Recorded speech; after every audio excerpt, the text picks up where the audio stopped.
Hello, everyone. Today we are going to dive into the realm of Booleans, the true and false values that help us make decisions in our code. Imagine you are a detective trying to solve a case and you need to determine if a suspect is guilty or not.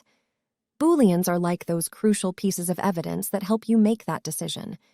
Booleans are a data type in Python that can have one or two values, true or false.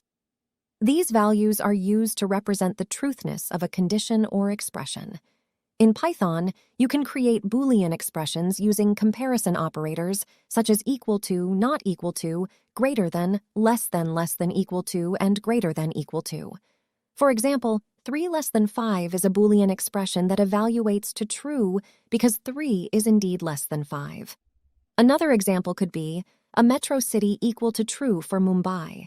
Besides comparison operators, Python also has logical operators that can help you combine and manipulate those Boolean expressions.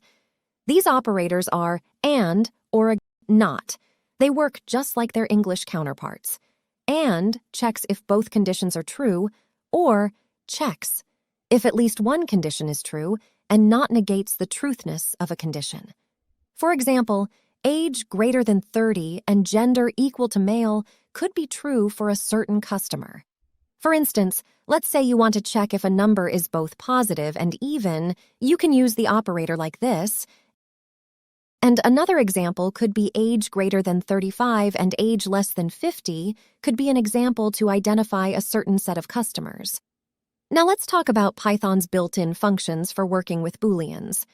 There are two important functions to mention here, bool and any-all. Again, going back to the metro city example, metro city yes or no can be represented as 1 and 0, so bool 0 can be a metro city as no. Bool function is used to convert a value to its Boolean equivalent. For example, bool 42 returns true while bool 0 is false. Bool 1 is true and bool 0 is false. The any and all functions are used to check if any or all elements in an iterable are true respectively. For example, any true-false-false returns true, while all true-false-false returns false. Check if any value in a column is null could be a great example such as this. You are running a null check on the entire column to check if any value in a column is null could be a great example such as this. Here, a particular column is scanned for any particular value to be null in a single statement. In Python, Boolean variables are a data type that can have two possible values, true or false. They are often used in conditional statements and logic operations. Here are some examples of Boolean variables and how they are used. Let's create a Boolean variable. Is underscore raining equal to true, and so on. As you see on the screen, the variable is underscore raining is set to true. The second line is essentially a conditional statement that checks the value and bases the value it would round the flow of execution to different statements. Here, the first condition is true, and hence the third line, which is print, remember to carry umbrella, is executed. Let's take another example. Age equal to 25 is adult equal to age greater than equal to 18, print is adult. In this sequence of statements, age is declared as 25, which can change during the execution of Python.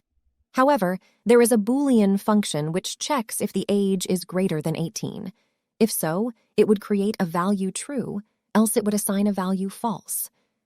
Let's take another example. We have created a variable has permission and it is set to false. We are checking another condition as not has permission and assigning it to a variable can edit. This could be as part of a flow where we are trying to check if a person has a condition to edit, and if permission is false, then we are trying to assign can edit to be true. These examples is raining, is other can edit are all Boolean variables. They can be assigned true or false based on certain conditions or logic expressions. This is a crash course in Booleans that will empower you to make informed decisions in your Python programs. Like, comment, and subscribe to our YouTube channel.